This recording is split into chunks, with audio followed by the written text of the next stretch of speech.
Good morning. This is MST IAS Academy.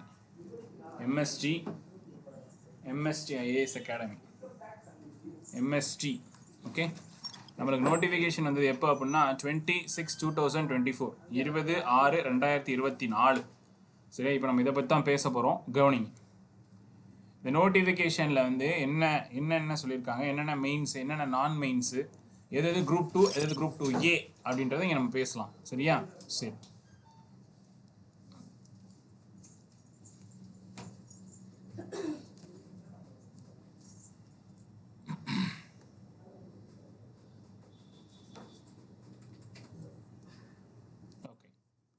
First இந்த நோட்டிஃபிகேஷனை பற்றி பாருங்கள். இங்கே பாருங்கள், இணையவழி சமர்ப்பிப்பதற்கான கடைசி நாள் 19/7/2024.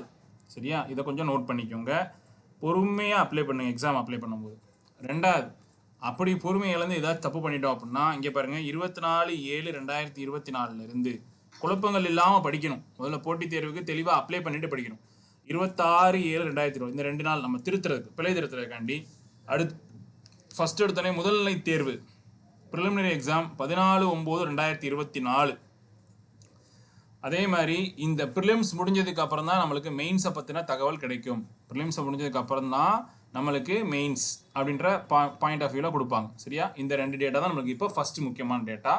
இப்போ அடுத்தது கவனிங்க, தொகுதி 2 மற்றும் 2A குரூப் 2 அண்ட் குரூப் 2Aக்கான பணிகளுக்கான மொத்த எண்ணிக்கை 2327 2327. இதில் அவங்க 2 செக்டாராக பிரிக்கிறாங்க. ஒரு செக்டார் நான் இன்டர்வியூ, ஒரு செக்டார் இன்டர்வியூ. சரியா? இந்த 2 செக்டாரை பற்றி தான் நம்ம இங்கே பேச போகிறோம். கவனி. First interview post. இந்த உதவி ஆய்வாளர், தமிழ்நாடு தொழிலாளர் பணி, இதெல்லாம் நீங்கள் பார்த்துக்கோங்க. இந்த வாட்டி அதிகமாக வந்திருக்குது எதில் அப்படின்னா CTO, DCTOன்னு சொல்லுவாங்க, டெபுட்டி கமர்ஷியல் டேக்ஸ் ஆஃபீஸர். இதுதான் வந்து இருக்கிறதுலே அதிகமான பதவிகளாக வந்திருக்கு. 336 வேகன்சி. இது எதில் வந்திருக்கு அப்படின்னா தொகுதி 2ல் வந்திருக்கு. நல்லா கவனிக்கணும், 2A லெவலில் தொகுதி 2ல் வந்திருக்கு. சரியா சார்? அது என்ன சார் 2A அப்படின்ற வித்தியாசம் அப்படின்னா இங்கே தான் நம்ம பார்க்க போகிறோம். அதுக்கு முன்னாடி இந்த தொகுதி 2ல் இன்னொரு முக்கியமான விஷயம் என்ன அப்படின்னா, நம்மளுக்கு வந்து வனவர் அப்படின்னு ஒரு பதவி வந்திருக்கு. வனவர் இங்கிலீஷில் சொல்லணும் அப்படின்னா ஃபாரஸ்டர் அப்படின்னு சொல்லுவாங்க. ஃபாரஸ்டர் அப்படின்னு சொல்லுவாங்க. நல்லா கவனிங்க, இதுக்கு மெயின்ஸ் இருக்குது. பிகாஸ் இது குரூப் 2ல் வருது. இதுக்கு மெயின்ஸ் இருக்குது. மெயின்ஸ் என்ன நம்ம பின்னாடி பேசலாம். மெயின்ஸ் இருக்குது.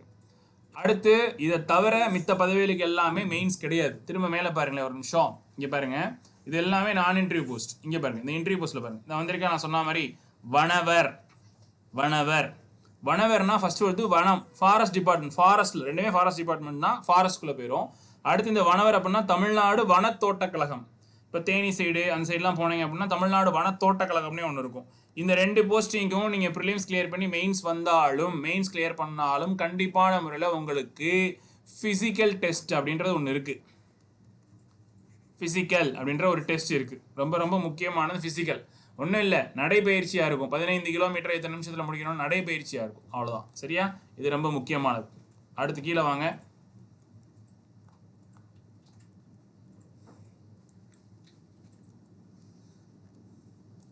தேர்வு முறை.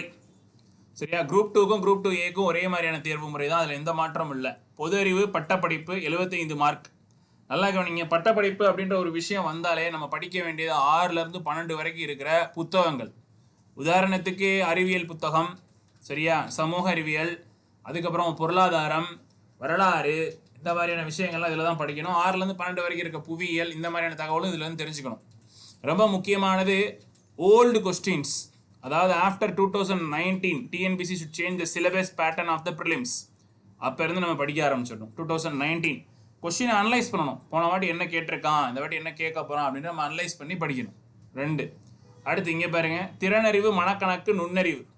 இதில் திறனறிவு மனக்கணக்கு நுண்ணறிவு 25ன்னு சொல்லியிருக்காங்க. ஆனால் லாஸ்ட் குரூப் 4ல் 27 கொஸ்டின்ஸ் வந்துச்சு, இன்க்ளூடிங் ரீசனிங்கையும் சேர்த்து. அனுபவப்பட்டிருப்பீங்க, சண்டே மண்டே அந்த மாதிரியான கொஸ்டின்ஸ்லாம் இருந்திருக்கும். அதே மாதிரி இந்த ரீசனிங்கிறது எப்பயுமே வச்சிருக்கிறது, இந்த வாட்டி எண்ணிக்கை கொஞ்சம் அதிகமாக இருக்குது. இந்த ரீசனிங்கில் ரொம்ப முக்கியமான விஷயம் என்ன அப்படின்னா, ரொம்ப முக்கியமானது ப்ராக்டிஸ் ரொம்ப ரொம்ப முக்கியம் ரீசனிங்கில். ஏன் இங்கே ப்ராக்டிஸ் ரொம்ப முக்கியம் அப்படின்னா, இதை தொடர்ந்து அடுத்து மெயின்ஸ்லையும் ரீசனிங் இருக்குது 40 மார்க்குக்கு. ஓகே, அடுத்து பாருங்க, பொதுத்தமிழ் அல்லது பொது ஆங்கிலம். பொதுத்தமிழ் போடுறவங்க பொதுத்தமிழ் போட்டுக்கலாம், பொது ஆங்கிலம் போடுறவங்க பொது ஆங்கிலம் போட்டுக்கலாம். ரெண்டு விஷயம். இதில் பொதுத்தமிழ் அப்படின்றது 100 மார்க். 100 மார்க்கு குறைந்தது நம்மளோட வினாத்தமிழ். பொதுவாக தமிழில் சொல்கிறேன், 95 கேள்விகள் நம்ம சரியாக 95. இது குரூப் 2 ப்ரிலிம்ஸ்னால 90+ அப்படின்றது வர்றப்ப கண்டிப்பான முறையில் நம்மளுக்கு என்ன ஆகும் அப்படின்னா ப்ரிலிமினரி தன்னால் ஓடி வந்துடும், கிளியர் ஆயிடும். அடுத்து கீழே பாருங்க, முதன்மை தேர்வு. சரியா? அடுத்து இந்த தாள் 1 தாள் 2 எல்லாமே தமிழ் மொழி தகுதி தேர்வு. நான் சொன்ன மாதிரி அங்கே பாருங்க, குரூப் 2 இன்டர்வியூ அப்படின்ற முதன்மை தேர்வு அப்படின்ற இந்த இடத்துல இருக்கா. இந்த முதன்மை தேர்வுன்றது என்ன அப்படின்னா விரிந்துரைக்கும் வகை. விரிந்துரைக்கும் வகை அப்படின்னாலே அது வந்து ஒரு டெஸ்கிரிப்டிவ் பேட்டர்ன் அர்த்தம். Descriptive pattern. சரியா? Descriptive pattern. இந்த டெஸ்கிரிப்டிவ் பேட்டர்னை இப்போ நம்ம எதுவும் பெருசாக எடுத்துக்க வேணாம். ஃபஸ்ட்டு நம்ம எதுக்கு ப்ராக்டிஸ் பண்ணணும் அப்படின்னா ப்ரிலிம்ஸை ப்ராக்டிஸ் பண்ணி ப்ரிலிம்ஸ் கிளியர் பண்ணுறதுக்கான தகுதியை நம்ம ரெடி பண்ணிக்கணும். லாஸ்ட் குரூப் 4ஓட கொஸ்டினோட தரத்தையெல்லாம் நீங்கள் கண்டிப்பாக வாட்ச் பண்ணியிருப்பீங்க.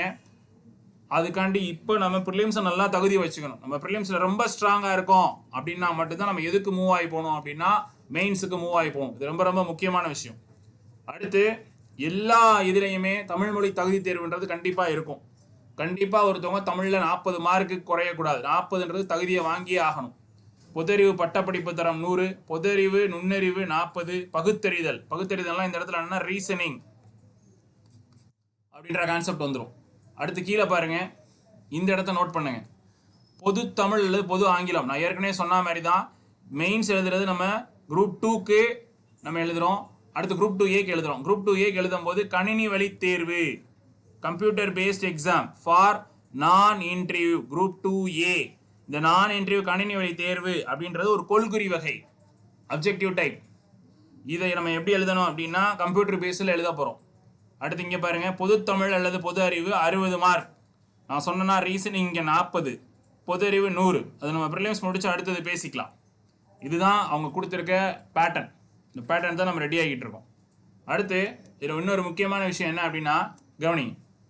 இப்போ நம்மளோட பாயிண்ட் ஆஃப் வியூக்கு வந்துடுவோம். இங்கே என்ன சார் செய்ய போகிறீங்க எம்எஸ்டியில் அப்படின்னா பாயிண்ட் நம்பர் 1, கிளாஸஸ் ரெகுலராக போகும்.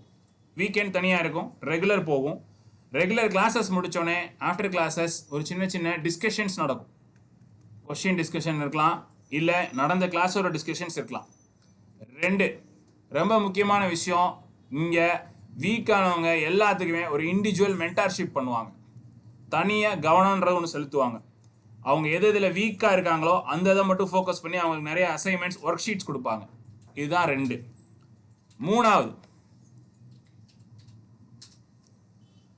வீக்லி கண்டிப்பாக ஒரு டெஸ்ட் இருக்கும்.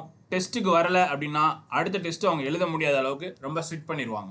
2வது, டெஸ்ட் பேட்சஸ் அப்படின்றது போடுறோம் அப்படின்னா மினிமம் 10,000+ கொஸ்டின்ஸ் போடுவாங்க. 10,000க்கு மேலே கொஸ்டின் ஸ்டார்ட் பண்ணுவாங்க.